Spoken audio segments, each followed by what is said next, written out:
Dans cette vidéo, on va voir ensemble la peur du regard des gens, principalement en salle de sport. Donc cette vidéo s'adresse à ces personnes-là, voilà, qui ont un petit peu peur de franchir le pas de la salle ou qui y sont déjà, mais qui se sentent vraiment jugés et qui souhaiteraient avoir un peu plus d'aide par rapport à ça. Donc, on va rentrer dans le vif du sujet. Je tiens déjà à dire que je vais me baser sur mon expérience personnelle. À l'heure où je tourne cette vidéo, j'ai commencé la salle de sport depuis plus de 8 ans maintenant et je suis aussi passé par là.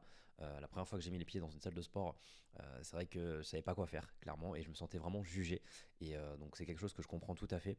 Et c'est quelque chose que je vois aussi au travers des personnes que j'accompagne sur mes suivis personnalisés. Voilà, femmes, hommes, peu importe. C'est quelque chose que voilà, je remarque beaucoup, qui revient souvent, la peur de ce regard-là. Et on va voir ça ensemble sur cette vidéo. Donc j'ai décomposé en 4 parties. On va commencer avec les différents types de regards déjà. Pour moi, c'est important de vraiment comprendre ça. Et je vais vous expliquer juste après. Donc, première étape, le côté curieux, le regard curieux. Euh, c'est un regard qu'une personne va porter et se dire, putain, qu'est-ce qu'elle fait cette personne? Qu'est-ce qu'elle fait exactement? Donc, c'est, on va dire, de la curiosité. Il n'y a rien de méchant en soi là-dedans. Sur ce type de regard, je trouve que ça va. Hop, je vais prendre des petites couleurs comme ça, moi, voilà. Donc, le côté curieux, mince, hop. Le côté curieux, c'est vrai que voilà, c'est quelque chose qui est souvent présent. Souvent par les débutants qui sont un peu intrigués, qui savent pas trop ce que font les personnes, donc ils vont, c'est pas vraiment un jugement, je trouve, mais qui vont voilà porter un regard sur vous. Ensuite, on a le côté jugeant. Donc là, c'est vraiment un jugement sur toi qui va être apporté.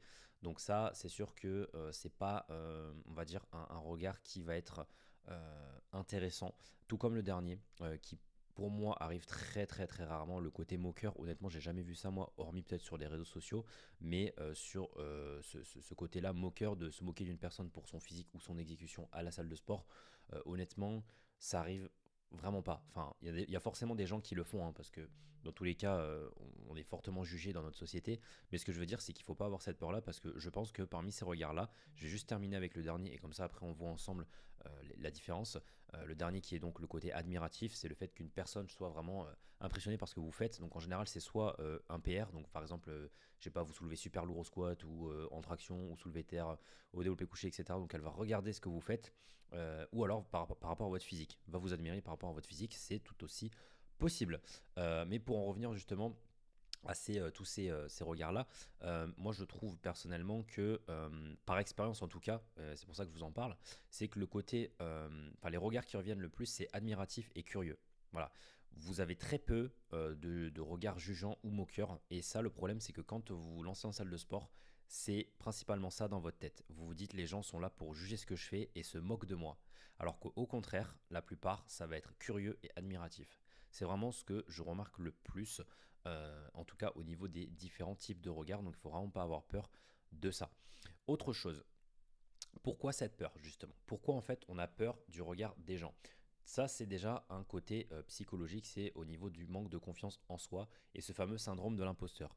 Du style, bah, si je vais à la salle de sport, bah, forcément on va se moquer de moi parce que je ne sais pas faire. J'arrive dans un milieu où je ne connais rien et où je ne sais pas comment exécuter mes mouvements, quel exercice faire, comment on va régler les machines, comment on utilise les haltères, etc., etc. Et cetera. Et ça, forcément, c'est ce côté psychologique. Mais ça, c'est tout à fait normal, c'est humain, ok? Donc faut pas se jeter la pierre par rapport à ça. Autre chose pour moi, ça va être l'influence des réseaux sociaux. Effectivement, il y a des fameux standards de beauté, que ce soit chez les hommes ou les femmes, d'avoir tel physique, correspondre aux critères entre guillemets de la société. Et si on est hors du cadre, bah forcément ça va pas. Ok, c'est vrai que quand on dit salle de sport, on a cette image de la personne qui va avoir un physique assez tracé, pas trop de gras, les muscles un petit peu saillants qui ressortent. Par exemple, chez la femme, ça va être un bas du corps plutôt présent, fessier bien rebondi, développé, les cuisses plutôt fines mais galbées, avec le haut du corps pas trop développé. Chez les hommes, justement, ça va être quelque chose d'assez complet, vraiment bien développé, tracé, les abdos apparents, etc. Enfin voilà, ça c'est vraiment les standards de beauté, mais ce qu'il faut que vous compreniez, c'est que vous êtes tous et toutes différentes. Donc ça sert à rien en fait de commencer à se comparer aux autres ou quoi et se dire ouais mais il faut que je sois dans tel cadre ou telle case, cocher telle case pour pouvoir aller m'entraîner à la salle de sport. Non, ce qu'il faut comprendre, c'est que la salle de sport, c'est pas que pour le côté physique, ok? Il y a le côté des fois mental qui peut jouer, enfin pour y aller. Il y a le côté aussi des fois des objectifs de santé, tout simplement, des objectifs de réhabilitation ou du renforcement spécifique par rapport à un sport qui est fait en parallèle. Ça, c'est quelque chose qui arrive souvent. Et c'est vrai que quand on dit salle de sport, directement, les gens, c'est de la transformation physique. Pas forcément. Dans les élèves que j'accompagne, il y en a certains et certaines qui, justement, font des sports à côté et qui se servent de la musculation pour performer dans leur sport. Ok. Il y en a qui ont aussi des objectifs assez hybrides, c'est-à-dire qui font les deux, le côté physique et aussi le côté performance. Mais ça, voilà, c'est propre à chacun et il ne faut pas croire que tout le monde va à la salle de sport pour sculpter un physique. Ok, ça, c'est hyper important. Et autre chose, c'est la comparaison excessive. Effectivement, c'est de se focaliser sur les autres au lieu de se focaliser sur soi-même. Ça, c'est quelque chose qui, pour moi, est plus présent du côté des femmes que des hommes. Après, ça ne reste que mon avis, mais ça sert à rien, voilà, de se dire, ok, ben, elle est comme ça, il est comme ça, j'ai trop envie d'être comme cette personne. Sauf qu'en fait, ce qu'il faut comprendre, c'est qu'on a tous des génétiques qui vont être différentes, des physiques de base qui vont être différentes, et surtout un point de départ qui va être différent. Ça, c'est hyper important de le prendre en considération, et ça, c'est pas vous qui le choisissez. Vous choisissez pas votre génétique. La génétique, elle vous est donnée en fait par la nature, et après vous pouvez façonner votre corps, etc. Mais si on parle par exemple d'insertion musculaire, si, ou que ce soit même au niveau de la forme de votre squelette, si je prends par exemple les clavicules, donc les muscles, enfin les os à ce niveau-là, eh ben, si vous pouvez avoir des clavicules droites, vous pouvez avoir des clavicules un petit peu enfin, en billet comme ça, ou même vous pouvez avoir un peu une qui est pas du tout pareille que l'autre, pas du tout symétrique. Et ça, par exemple, ben, ça, vous pouvez pas le changer, en fait. C'est à ce niveau-là, vous n'avez pas changé ça, votre génétique, ok. Et après, ça va avoir une influence justement sur ben, la répartition, comment sont vos fibres musculaires, dans quel sens, etc., etc. Mais ça, vous pouvez pas le choisir. Vous pouvez bien sûr bosser sur votre physique, l'améliorer, on peut toujours s'améliorer. Mais il y a des choses que certaines personnes ont et que vous n'avez pas, et inversement. Et ça, il faut le comprendre. Donc ça sert à rien de se comparer à une personne. Vous pouvez prendre des exemples, bien sûr. Ah, j'adore cette personne-là, j'aime trop son physique, j'aimerais bien être comme cette personne-là. Mais il faut aussi comprendre que vous ne pourrez pas être une copie conforme d'une autre personne. Ça, c'est pas possible. Ok. Donc il faut se mettre ça vraiment en tête par rapport à ce côté de comparaison. Et je pense que c'est aussi quelque chose qui est assez péjoratif parce que ça vous met en fait dans un mood un peu en mode ouais, ben il faut que je sois comme ça, je me compare à cette personne, mais je suis pas comme ça, du coup, ben, c'est péjoratif. En fait, ça ne va jamais. Et ça, c'est quelque chose que je remarque chez beaucoup de personnes, et il faut justement faire un travail là-dessus et comprendre. Mais c'est pas quelque chose qui se fait comme ça. C'est quelque chose vraiment qui prend du temps. Donc c'est hyper important de prendre soin justement de ça. Et ensuite, dernier point, ça va être le côté. Enfin, non, pas dernier point, il y en a encore. Il y a tellement de choses, tellement de valeurs que je vous partage, je sais même plus où j'en suis. Que du coup, voilà. Autre chose, réalité vs imagination. Ça, je sais pas, mais faites un screen, faites une pause, peu importe, au niveau de ça là. Ça, vous pouvez l'encadrer. Mythe et réalité. Pour moi, c'est deux mythes et deux réalités qui sont vraiment hyper vraies. Je suis passé par là et pour moi, avant, j'étais dans le mythe aussi avant et je suis dans la réalité déjà depuis un bon moment. Mais quand on se lance comme ça, quand on n'a pas forcément confiance par rapport au regard des gens, ce qu'on va se dire au niveau du mythe, c'est oh, tout le monde me regarde. Alors qu'en fait, quand vous regardez bien, les gens ils sont vraiment concentrés sur eux-mêmes. Et moi, ça, c'est quelque chose que j'ai remarqué grâce à une chose. euh, et je vais le noter ici, tac. Une chose que j'ai vraiment remarqué qui m'a fait comprendre que les gens ils s'en foutent en fait, c'est ça. C'est le fait de se filmer. Alors moi je me filme, c'est pas pour m'amuser, me la péter et me la raconter sur les réseaux sociaux, c'est déjà pour moi, pour ma pratique, pour regarder un petit peu comment je me filme, comment sont mes mouvements, etc. D'ailleurs, c'est quelque chose que j'incite aussi auprès de mes élèves, parce que c'est pas en regardant des vidéos que vous allez savoir faire des mouvements, c'est hyper important de se filmer pour avoir un feedback de ce qu'on fait. Des fois on est mal placé, des fois le tempo n'est pas bon, des fois la respiration ne va pas, la tête, les coudes, le banc, la machine, etc. Donc ça c'est hyper important de se filmer pour avoir un feedback derrière, c'est pas pour s'amuser, hein, mettre sur les réseaux ou je sais pas quoi. Donc c'est hyper important. Et en fait, moi, souvent, ce que je me rends compte, c'est que forcément, quand on filme, des fois, il y a des gens qui passent derrière. Mais on filme pas les gens. On n'est pas là pour ça. On n'est pas là pour les exposer non plus. Mais forcément, après, quand je regarde la vidéo, moi, je pensais au départ que les gens, des fois, regardaient ou quoi. Alors qu'en fait, vous voyez que les gens font leur live, en fait. Ils sont là, ils font leur live, ils font leur machine, ils font leurs exercices, mais ils vous regardent pas du tout. Ils vous calculent pas. Alors, des fois, il y en a qui calculent, mais ils sont pas là en mode regard insistant. Non, ça, c'est pas possible. Il y en aura toujours peut-être, mais c'est très, très, très, très rare. Donc, au final, ce qu'il faut comprendre, c'est que les gens en fait font leur life quoi. Ils font leur life et ils sont pas là pour vous juger. Et puis quand bien même, je sais pas, vous faites quelque chose qui est un peu gênant, vous avez honte de vous, au bout de 5 minutes, les gens ils oublient. Vous voyez. Donc ça c'est hyper important de le comprendre. Le fait de se filmer, ça c'est vraiment quelque chose qui m'a permis de me rendre compte de ça, que voilà, tout le monde est concentré sur soi-même.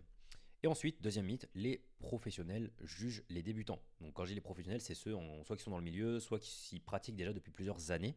Vous allez vous dire ouais machin tout ça, alors qu'en fait justement c'est les personnes qui sont les plus bienveillantes et comme tout le monde, commencé un jour. Ça, il faut vous le mettre en tête. C'est qu'on a tous commencé quelque part.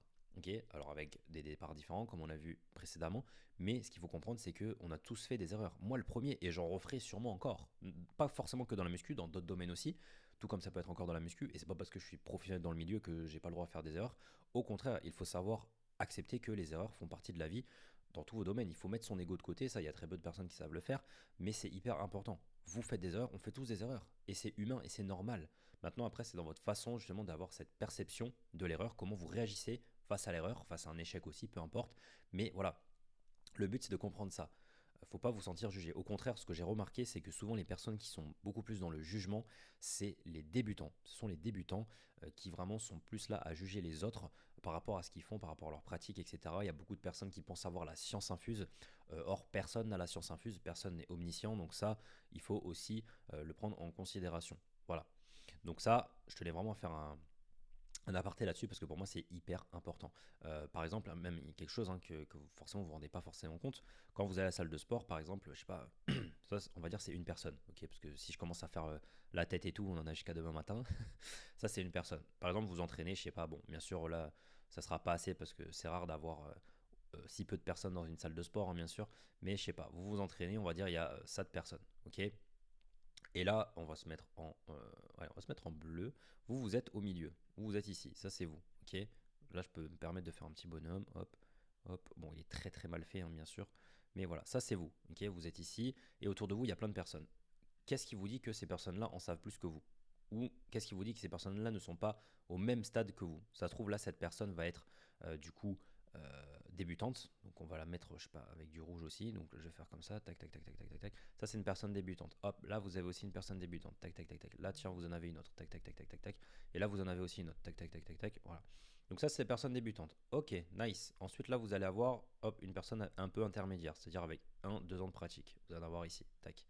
Là, vous allez avoir une personne qui va avoir, hop, 5 ans de pratique. Tac. Et là, vous allez vous retrouver. Alors, j'ai plus trop de couleurs. Je vais prendre du coup du noir. Là, vous allez juste le mettre en plus gros. Là, vous allez avoir une personne qui a 15 ans de pratique. Bam. Donc là, en fait, vous vous retrouvez avec des personnes qui ont des niveaux complètement différents, mais vous, vous en rendez pas compte. Et dans votre tête, vous allez vous dire quoi? Vous allez vous dire, en fait, toutes les personnes qui sont autour de moi, elles sont dans cette situation-là, c'est-à-dire qu'elles ont 15 ans de pratique. Alors qu'en fait, pas du tout. Voilà, donc ça, c'est hyper important de le prendre en considération. Voilà. Ensuite, autre chose qui pour moi est importante, c'est le côté de dépasser cette peur. Comment on fait en fait pour réussir à se dire ok mais vas-y, j'y vais. Déjà il faut que votre objectif vous tienne à cœur. Si votre objectif ne vous tient pas à cœur, ça ne sert à rien. Mais pour moi, quelques petits tips qui peuvent vous aider. La première chose, c'est d'essayer d'y aller avec quelqu'un que vous connaissez, donc un ami de préférence, ou votre conjoint, votre conjointe, peu importe. Vous y allez avec quelqu'un, comme ça vous serez un petit peu plus rassuré.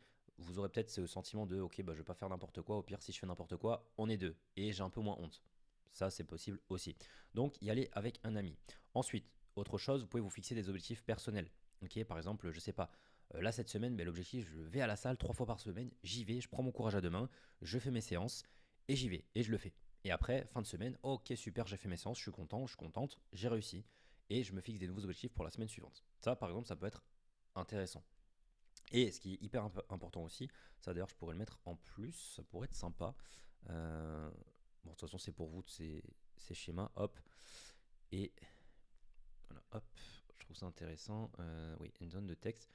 Se fixer des objectifs personnels, s'accorder en fait, en fonction des objectifs que vous atteignez, des récompenses. J'arrive à faire ça, bah, je m'octroie ça. Voilà, ça c'est hyper important. Le système de récompense, je trouve ça très intéressant quand vous avez des objectifs. Ensuite, écouter de la musique, par exemple, pour s'isoler. Ça, c'est très simple. Bon, quand on regarde, il y a énormément de personnes qui écoutent de la musique hein, en salle de sport. Moi, le premier, si je fais une séance sans musique, ça va être compliqué. Voilà. Après, voilà, chacun fait ce qu'il veut. Mais écouter de la musique pour s'isoler, ça peut être une chose intéressante. Comme ça, vous n'entendez pas les bruits autour, vous êtes focus dans votre séance. Donc vraiment, vous pouvez investir, si vous n'avez pas d'écouteurs ou de casque ou quoi, vraiment investissez. Prenez pas quelque chose qui, au départ, coûte super cher. Voilà, c'est un petit investissement, mais vous allez voir que bah, forcément, ça va vous aider énormément. Dans votre pratique, tout simplement, être en fait dans votre bulle. Voilà. Ensuite, autre chose, choisir des horaires creux. Alors ça, c'est ce que je recommande. Moi, je me rappelle, hein, et en vrai, c'est ce que je fais toujours, mais après, c'est pas par rapport aux gens, c'est par rapport aux gens, parce que moi, j'aime bien être tranquille, j'aime pas quand il y a trop de monde dans la salle de sport, pas par rapport au regard, mais juste que les gens, j'en ai un peu marre des gens, du comportement humain dans les salles de sport. Donc voilà, bon, je pense qu'il y a pas mal de personnes qui sauront de quoi je veux parler, mais voilà, c'est un peu chiant par moment. Donc c'est pour ça que moi j'y vais le matin et j'ai toujours fait ça en fait, d'y aller le matin, parce que c'est un endroit en fait où il y a le moins de monde. Alors bien évidemment, on peut pas prévoir hein, qui est là le matin, etc. Mais c'est vrai que si vous comparez, je sais pas moi, 9h ou 8 ou 7h du matin avec un 17, 18, 19h le soir, forcément vous aurez beaucoup plus de monde le soir. Ça c'est normal.